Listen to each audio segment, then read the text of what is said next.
आज की कहानी श्रापित कुआं। हम आज एक नए युग में जी रहे हैं, उस युग में जहां विज्ञान का बोलबाला है। लेकिन आज की कहानी विज्ञान को भी अपने घुटने टेकने पर मजबूर कर देगी।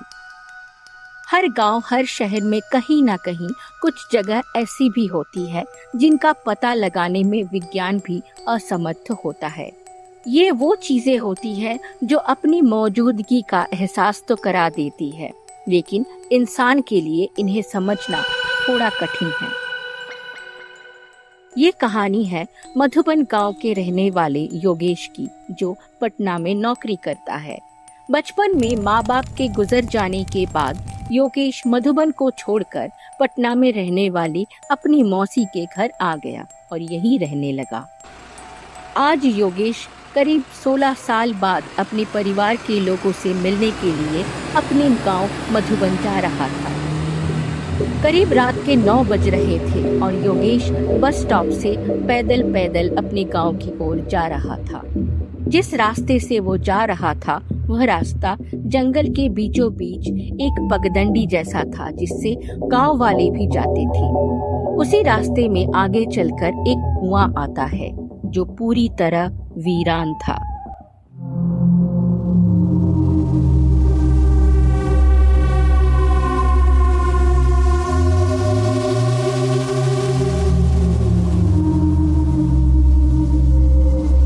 वह कुआं उस गांव से महज 100 मीटर की दूरी पर था।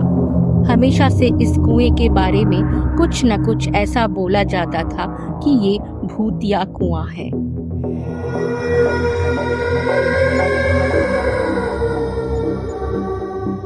लोग उस कुएं के पास से भी नहीं गुजरते थे।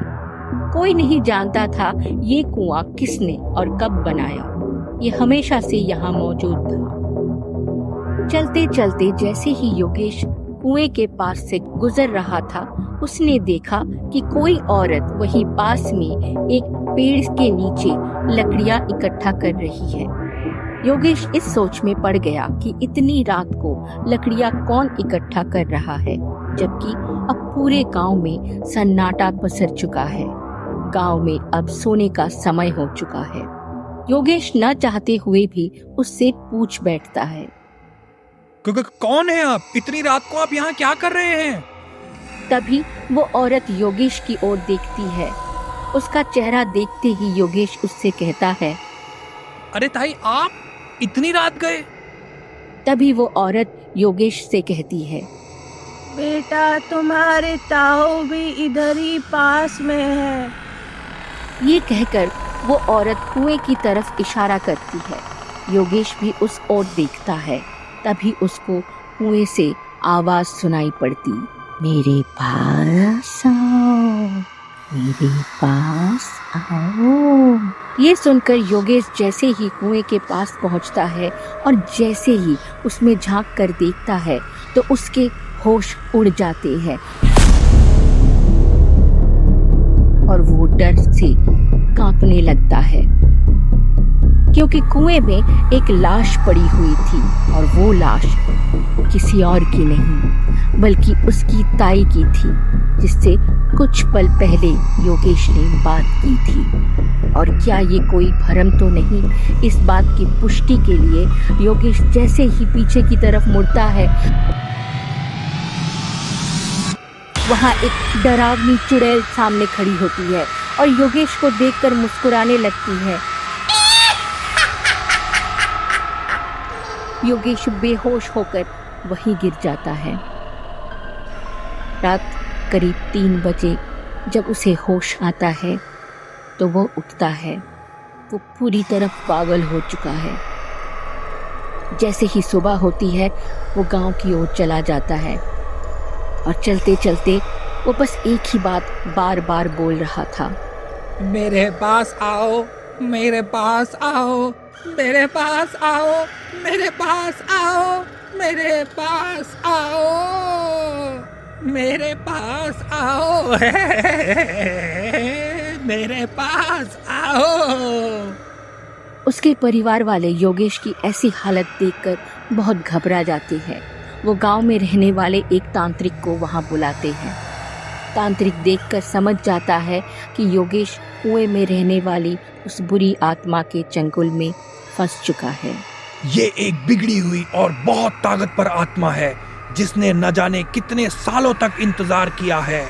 मैं हर सिद्धि जानता हूँ, लेकिन इस आत्मा को मैं बस में नहीं कर सकता। आप लोग अगर अपने और अपने परिवार की सलामती चाहते हो तो जितना जल्दी हो सके इस गांव को छोड़ दो। वो आत्मा भूखी है और वो अब सब सर्वनाश करके ही मानेगी। जैसे जैसे रात होगी इसके शरीर में घुसी वो आत्मा और ताकतवर हो जाएगी। अभी के लिए हमें इसे एक कमरे में बंद करना होगा, फिर मैं उस कमरे के दरवाजे को अपने मंत्रों की शक्ति से बांध दूंगा। बम बम बोले। तांत्रिक की बात मानकर परिवार वाले योगेश को एक कमरे में बंद कर देते हैं और तांत्रिक मंत्रों से उस दरवाजे को बंद कर देता है। फिर जब रात का साया गांव पर छाया, बंद कमरे में से तरह तरह की डरावनी आवाज सुनाई पड़ने लगी।